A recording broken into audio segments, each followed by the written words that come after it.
I made a specific promise to Santa Muerte, and Santa Muerte is pretty big about us keeping our specific promises, and I had heard that before. Don't make a promise that you can't keep to Santa Muerte. When you have made a promise to Santa Muerte that you have not yet made good on, you will start to feel distance in your relationship with her. It is inevitable. You will start to feel guilt. I know I did. Her part of the bargain was I had had the same headache, waking up every morning and going to bed every night with this fucking headache for 15 years. 15 years. And I had tried everything. I had gone to every kind of doctor you can imagine, every alternative practitioner. I had tried lots of medications. I, at that point, was finally getting Botox injections, which were helping a lot with the frequency of my migraines, but I still had this mystery headache every single day, 24 hours a day. I did not remember what it was like to not be in pain. And when I met Santa Muerte, when she first showed herself to me, I knew that she had great healing power.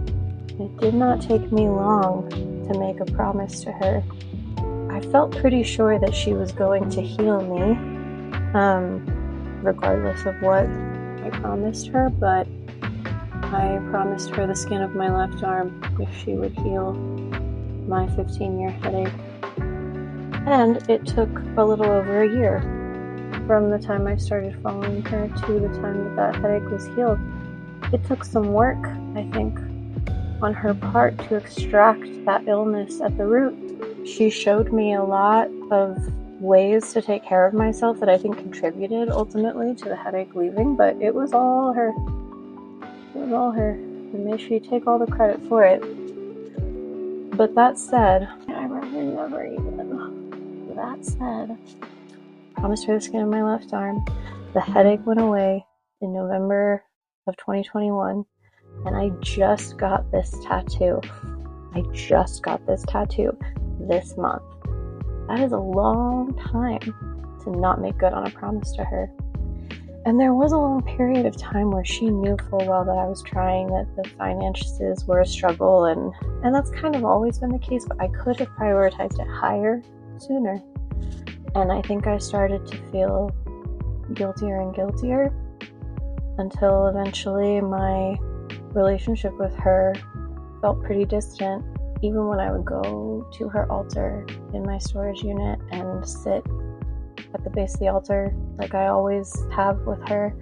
I just wouldn't really feel the same presence or hear her voice in the same way, and I started to feel like we were not close anymore, and that was absolutely heartbreaking to me. But I knew that healing was coming to that relationship.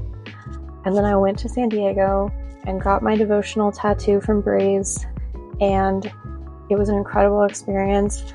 I brought offerings that I blessed for Santa Muerte to the ocean. I threw them into the ocean. Naturally, of course, they washed right back. It was about the symbolism of the thing, whatever. I prayed the rosary before my tattoo, and then I baptized my tattoo in the Pacific Ocean. It was beautiful. It was wonderful. I loved everything about the ritual of getting this tattoo and celebrating it, and that ceremony I created for myself the next day. And then I came home and I went to my altar in my storage unit, and I immediately felt like, oh, we're so back.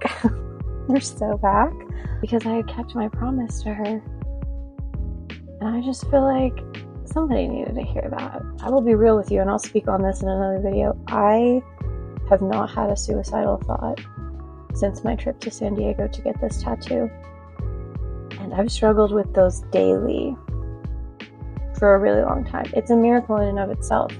It was a miracle on top of a miracle. And she gave that to me because I made good on my promise. And if there is a promise that you want to make to her in exchange for something and you don't know if you can keep it really soon, don't promise it. Don't do it.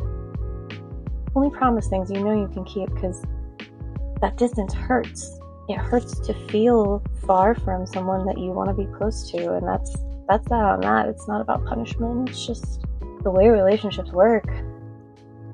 With Mama, it's no different.